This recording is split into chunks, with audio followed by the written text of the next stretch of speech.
Mary, he made his first appearance here in federal court. Media members were not allowed inside, but we got to listen to prosecutors as they charge him with one count of arson.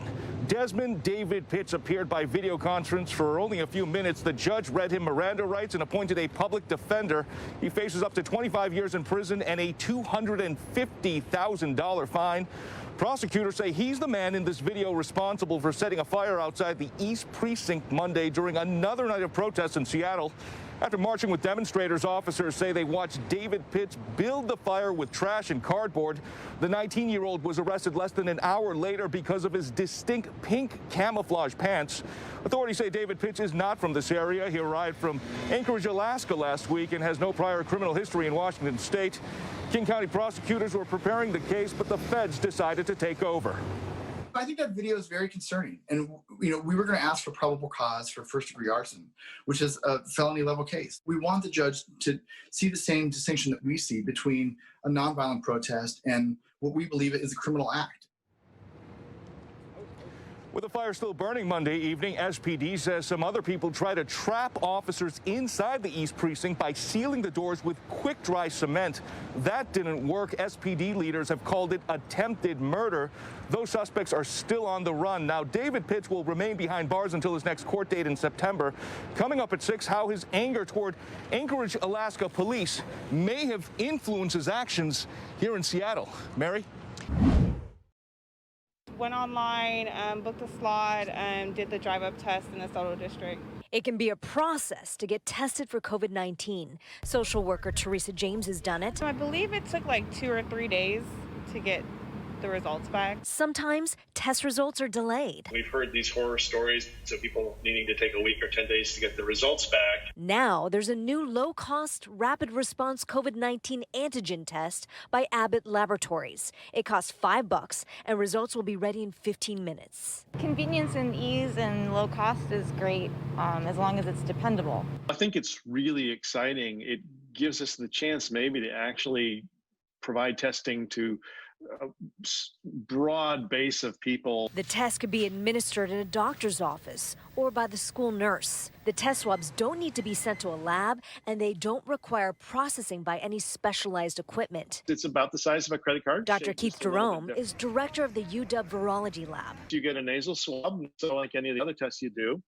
and the card's opened up, and some fluid is put in this little hole right here. The results can come back to you through an app, or they might go to a person's employer if they're saying, we want our people to be tested.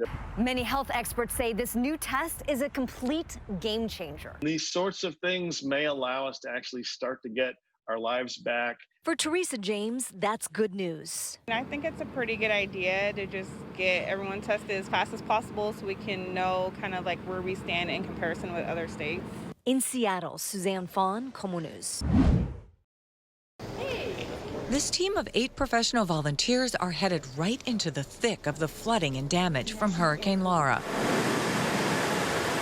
They're going to Lake Charles, Louisiana. But we are a highly trained technical rescue team. All sorts of different things, from like pulling debris off crumbled buildings to rappelling down a side of a building to rescue somebody. Or Dr. Andrea Chimey, a family physician in Poulsbo, went to medical school in Louisiana, and she has family in Lake Charles.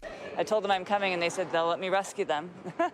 That's totally in jest. Dr. Chimey telling us that her family evacuated, but others ignored those orders, opening up the potential that this team could find victims who did not survive.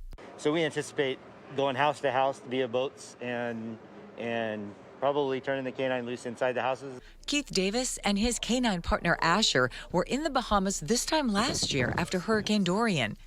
From that experience, they know the floodwaters will be one of their biggest concerns, often contaminated with sewage and other hazardous substances. When they come out of the field, they'll get completely decontaminated just like we do. And since nobody's dealt with a pandemic on top of a major hurricane before, We definitely have to be thinking about PPE, right? And Louisiana is a hotspot in the U.S., and so being very much aware of that. I'll probably have to quarantine myself from patients for a while when I get back.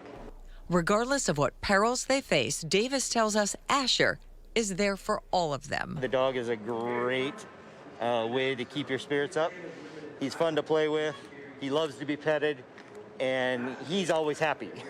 So team members love when we bring dogs because they are a great therapeutic for them. Accepting the Republican nomination for the second time, President Trump vowed, if re-elected, to defeat the coronavirus and revive the economy.